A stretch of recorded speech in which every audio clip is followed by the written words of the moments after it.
And we're off. Voilà, on est parti. Aujourd'hui, on va parler d'un vin français, no more Italian. Forget the Italian. Forget about it. Now, I've got a nice wine to talk to you about. Lovely story. Where to start? Okay, now, friends of mine, Richie and his wife Rona, live in the southwest of France. And they have friends who are vignerons, winemakers. An English couple called Sarah and David Meakin.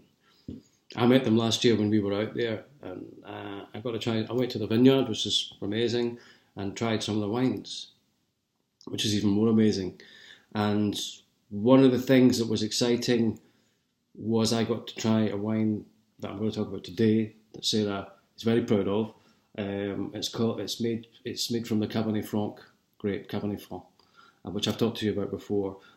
She's particularly enthusiastic, and she was particularly happy to hear that I'm a big fan of Cabernet Franc. It's still not that well known, and it's rare as a single varietal. You may recall, or you may know already, that Loire Valley, northwest of France, is where it's kind of spiritual home, if you like. It's where it's done as a single varietal and the kind of best expression of the grape. It's also grown in Bordeaux, but it's always used for blending. And so I was delighted and very surprised to hear that they grow a Cabernet Franc. It's very hot down in the southwest of France, and Cabernet Franc is not particularly keen on heat. It's a relative of Cabernet Sauvignon, but it's not so keen. Excuse me, it's the old cocaine nose again. Not really. Sorry, where was I? It's related to Cabernet Sauvignon, but it's a lighter wine, less tannic. So amazing that it's made down there. It's a real labour of love, and I'm very impressed. Now I'm going to show you the bottle itself.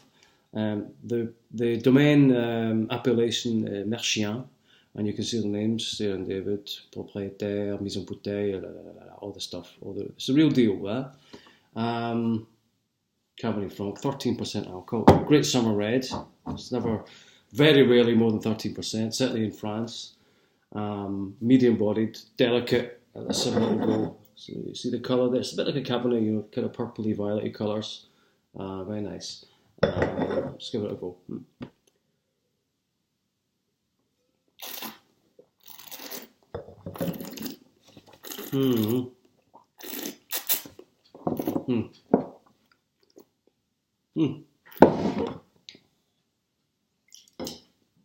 Sorry, I'm not using my mint teacup as a spittoon. That's not very clever. Now, the thing about Cabernet Franc is it's generally, as I say, quite a delicate wine. Saumur or Chinon, these kind of wines. God, the tannins are making my tongue. Whoa. This being made in a slightly hotter climate, it's slightly fuller on the palate.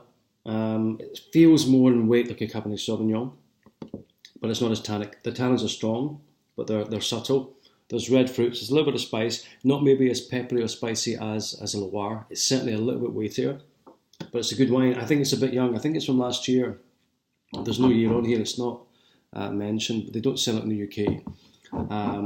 But it's there's almost a bit of licorice I'm getting as well. Licorice is a great something you tend to find in hotter climates. You won't tend to get licorice from a cooler climate red wine. The tannins are still chewy. Tannins essentially means it needs food. That's all it is. Now the tannins are not strong on here, but there's actually quite a complex finish. As I say, I'm getting licorice on my palate, which is fascinating. You wouldn't necessarily expect that with a Cabernet Franc from Loire. Licorice, as I say, you expect from a hotter climate. It's a wine that's crying out for food, really. But you could drink this on its own. It's medium, but it's soft enough. There's enough fruit that you could drink this on its own. I think the flavours are calling out for food. Now, southwest of France, I checked my time, 4 minutes. Southwest of France, if you've not been, the food is rich. It's duck confit, duck pâté, rich cheeses. Perfect for this kind of thing. Just a perfect marriage for the palate. I think it's great.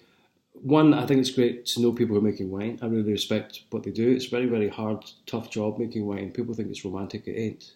The romance is in drinking it, not in making it. Well, it's romantic, I suppose, for the winemaker, but it's hard work. I'm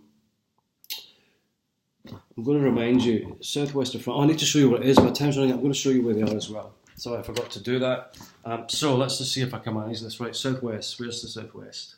Where's my hand? Southwest France. Okay, this is the region of southwest. Sud-Est. Bordeaux. Bergerac. Toulouse. Spain down here. Southwest. Montauban is there. Quercy is where they are. Just about half an hour north of Montauban. Just to give you an idea. Wine country. Vines everywhere. Warm weather. Great part of France. Rustic. Unpretentious. Drinking wines, if you like. They're not the most sophisticated wines in France, but they're full of flavour, full of fruit, full of tannins. They're full of life. Big, rich, dark red wines. See, this is slightly unusual because it's a Cabernet Franc, a little bit lighter than some of the wines you get there, but still it's got personality and weight. I hope I've said enough. I'm on 5 minutes 55. I'll say, get some Cabernet Franc for summer. Enjoy the sun, and à la prochaine. Au revoir.